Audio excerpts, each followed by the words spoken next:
votre chaîne EDCC RD Congo TV. Je vous salue au nom de Jésus-Christ. Vous suivez vraiment cette chaîne avec beaucoup d'attention. Nous voulons maintenant entamer, c'est le même thème bien sûr, dans la croissance spirituelle, mais cette fois-ci, nous voulons parler de la maturité spirituelle.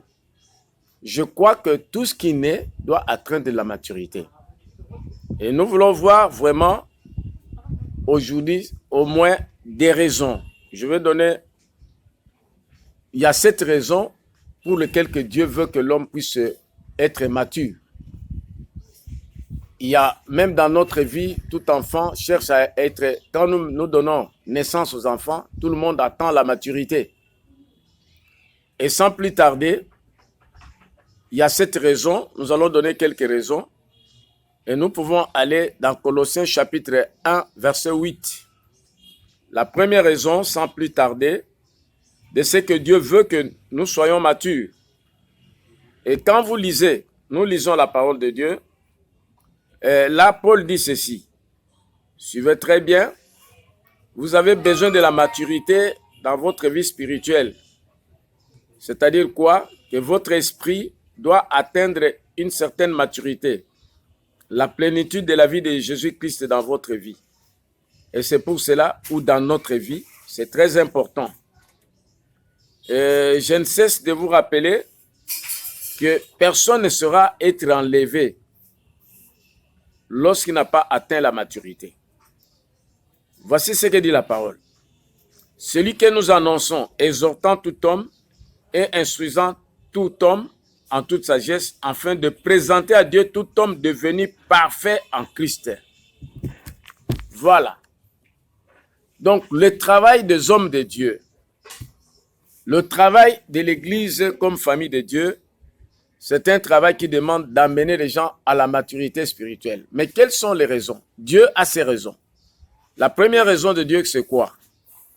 C'est que, après la croissance, on attend la maturité. Et Dieu attend qu'on lui présente les hommes matures pour que lui puisse les utiliser dans son service. Dieu a raison. Dieu n'utilise pas des bébés spirituels. Non. Je dis, prenez votre stylo et les carnets. Colossiens 1, 28. Première raison. Dieu veut que quelqu'un, chaque croyant, arrive à la maturité pour qu'il puisse l'utiliser. On n'utilise pas les enfants pour de grandes choses. Bien-aimé, aspirer à la maturité spirituelle. Deuxième raison, c'est Hébreux chapitre 5, versets 13 à 14. Hébreux chapitre 5, versets 13 à 14. Et là, c'est la deuxième raison que Dieu veut que tu sois mature. Si quelqu'un devient mature, il reçoit les dons de discernement. Et il est capable de distinguer le mal et le bien. Ce qui vient de Dieu et ce qui ne vient pas de Dieu. Hein? La parole de Dieu dit dans Corinthiens que quand j'étais un enfant, je réagissais comme un enfant. Et très souvent, nous avons des enfants commettent des bêtises. On dit que non, laissez-les, c'est un enfant. Mais dans la vie spirituelle, il faut qu'on atteigne la maturité. Il y a des gens, chronologiquement, il a autant d'âge, mais il se comporte moins qu'un enfant. Donc, c'est une des raisons, il fallait que quelqu'un arrive à la maturité pour distinguer le monde et la vie chrétienne. La vie satanique, la vie païenne. Et Dieu veut ces gens-là. Il peut les utiliser. Troisième raison de la maturité. Quand nous prenons Ephésiens chapitre 4, 13, si quelqu'un devient mature, je dis Ephésiens 4, verset 13, il devient semblable et à l'image de Dieu. C'est-à-dire quoi? Il devient comme Christ. Il pense comme Christ. Et il est capable aussi de communiquer la vie de Christ aux autres. Quatrième raison de Dieu pour que tu sois mature. Si quelqu'un devient mature, il ne peut être influencé ni séduit par n'importe quelle religion ou une autre doctrine satanique. Je réponds Ephésiens 4,14 qui dit on ne sera plus flottant. C'est pour cela la maturité spirituelle chez Dieu est très importante. Nous sommes capables de lutter contre toutes les influences diaboliques. Nous sommes capables de dominer sur les pensées diaboliques. Un chrétien mature ne peut pas être maté par Satan ou par un païen. Jamais. Parce que Christ, on ne l'a jamais maté. Il domine. Cinquième raison. Ephésiens 4, versets 17 à 18. Bien-aimé, si quelqu'un devient mature, quand il devient mature, il a la maturité spirituelle, il y a quelque chose de très important. C'est quoi? C'est qu'il ne peut plus vivre comme un païen. Il ne peut plus vivre comme un pécheur. Il ne peut plus vivre comme un pécheur. Un pécheur, c'est qui? C'est celui-là qui se révolte contre Dieu. Un pécheur, c'est celui qui vit comme un animal. Et quand on devient mature, on ne peut plus vivre comme un animal, dans l'impudicité, dans le vol, dans le mensonge. Non, non. Dieu veut ces gens-là. Ils sont très importants. Et ce sont ceux-là qui seront enlevés. Ce sont ceux-là qui peuvent être de bons leaders d'une nation. Sixième raison, nous lisons dans Galates 5, verset 16. Si quelqu'un devient mature, le Saint-Esprit produit en lui tous les caractères de Christ. Il produit en lui tous les caractères de Christ. Et je pense en ce moment-là, il est devenu semblable à Christ. Il est très important. Et celui-là est capable de produire encore une autre race, la race de Dieu. Il est capable d'encadrer, il est capable de gagner les âmes et leur former et qui deviennent.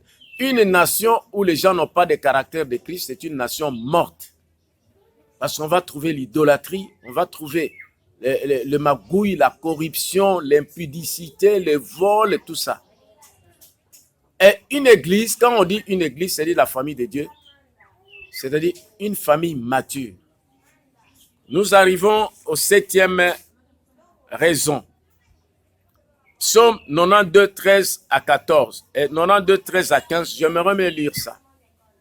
Bien-aimés, vous savez, dans Psaume 92, 13 à 15, Psaume 92, 13 à 15, il y a quelque chose de très important. Un chrétien doit être planté comme un palmier. Le palmier, on peut tirer de vin. Le palmier, on peut prendre tout ce qu'il faut pour faire quelque chose. Et le palmier ne tombe pas n'importe quoi, à tout bout de vent. Et il est toujours prospère jusqu'à la vieillesse. Les palmiers donnent des noix de palme, ils donnent l'huile. C'est pour cela que Dieu veut que nous soyons matures. Après la croissance spirituelle, c'est la maturité. Que nous soyons des hommes stables, que les hommes capables de produire. Même dans la famille. Quand une famille n'est pas mature, d'une façon chrétienne, c'est une famille désordonnée, à la merci de tout. Voilà pourquoi la maturité chrétienne est très importante. Bien aimé, je vais vous donner quelques relations à éviter. Je peux vous dire que quelqu'un, quand il vient mature, il entre dans le plan de Dieu. C'est-à-dire que Dieu va appliquer tout son plan de bonheur. Je donne quelques relations à éviter. La première relation à éviter, c'est quoi? Nous appelons ces relations toxiques. Toute relation qui ne vient pas de Dieu, c'est une relation à mettre dehors. Une relation qui vient des intérêts, dehors. Relation de l'impudicité, dehors. Relation de vol, dehors. Relation de mensonge, dehors. C'est une relation toxique. C'est une relation toxique, ça, vous allez payer frais. Parce que le salaire du péché, c'est la mort. Donc, un chrétien mature ne peut pas avoir cette relation. Deuxième relation, bien aimé, je vais vous dire une chose. dans votre vie, il faut voir, il ne faut pas regretter une relation que Dieu a enlevée. Peut-être tu vas aimer une personne, mais cette personne, il ne t'aime pas. Et il empêche Dieu d'accomplir son destin dans ta vie. Dieu peut casser ça. Ça, nous avons des témoignages. Donc, quand tu regardes une relation, que cette relation ne concorde pas à ce que Dieu puisse intervenir, à ce que les plans de Dieu de bonheur ce soit sur toi, ne regrette pas, Dieu peut casser ça. Donc, relation par rapport au plan de Dieu. Troisième relation, Dieu retire certaines personnes près de toi et fait entrer d'autres pour accomplir son plan. C'est Dieu qui t'a créé et il a un plan de bonheur pour toi, bien-aimé. Il n'y a personne qui est venu sur la terre sans un plan de bonheur. Non. Tous nous avons un plan de bonheur. Tu as fait entrer dans ta vie des relations qui font que le plan de bonheur ne s'accomplisse pas. Dieu va retirer cela et vous verrez, il va faire entrer les gens. Et si je vous donne un exemple, surtout en matière de mariage, on a vu certains hommes dans la vie, excusez-moi, certains hommes dans la vie comme certaines femmes. Il avait beaucoup d'argent. Mais quand il s'est marié avec une femme, il devient pauvre. À la fin de compte, Dieu peut retirer cette femme-là pour te donner la femme pour que tu prospères. C'est pour ça que la Bible dit, celui qui trouve une femme trouve le bonheur. Et vice-versa. Il y a certaines femmes, hey, je vais parler à Lingala, les Blancs, excusez-moi. Demandez aux Congolais, ils vont vous dire ce que j'allais dire. Il y a certaines femmes, elle était très bien chez elle. Lorsqu'on l'a mariée, elle tombe malade. Et Dieu la retire. L'homme, il lui donne un autre homme pour que Dieu puisse faire quoi? Dieu puisse accomplir son plan de bonheur. La même chose dans les affaires également. Cela peut arriver. Il faut bien observer votre vie. Est-ce que ton entourage contribue à l'accomplissement des plans de bonheur pour toi? Voilà pourquoi la maturité chrétienne est très importante. Nous passons à une autre relation.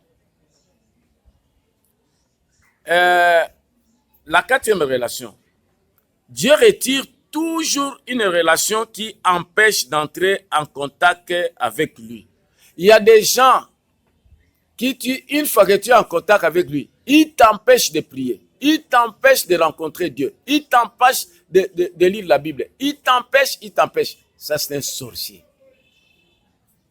Et ne t'étonne pas, Dieu va le retirer, en fait que tu entres en contact avec Dieu. Si tu n'entres pas en contact avec Dieu, et après ta mort, tu vas aller où? Si tu n'entres pas en contact avec Dieu, qui va te bénir? Tu vas marcher dans le ténèbre et tu seras toujours dans la malédiction. Enfin, nous attaquons la cinquième relation, une relation qui fait des choses en cachette pour détruire ta vie. Attention, il y a des gens dans ta vie. Ils sont à tes côtés, ils se cachent. Tu crois qu'ils sont pour toi, mais ce sont des hypocrites. Bien aimé, c'est pour cela la maturité chrétienne est très importante. Très, très importante. Je crois que vous avez suivi cette émission.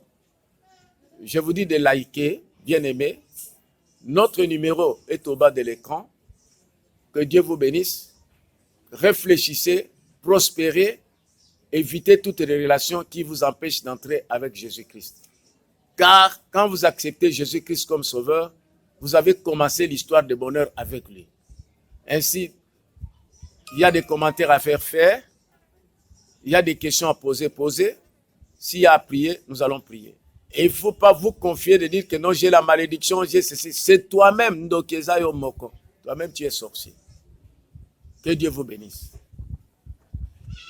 Ciao.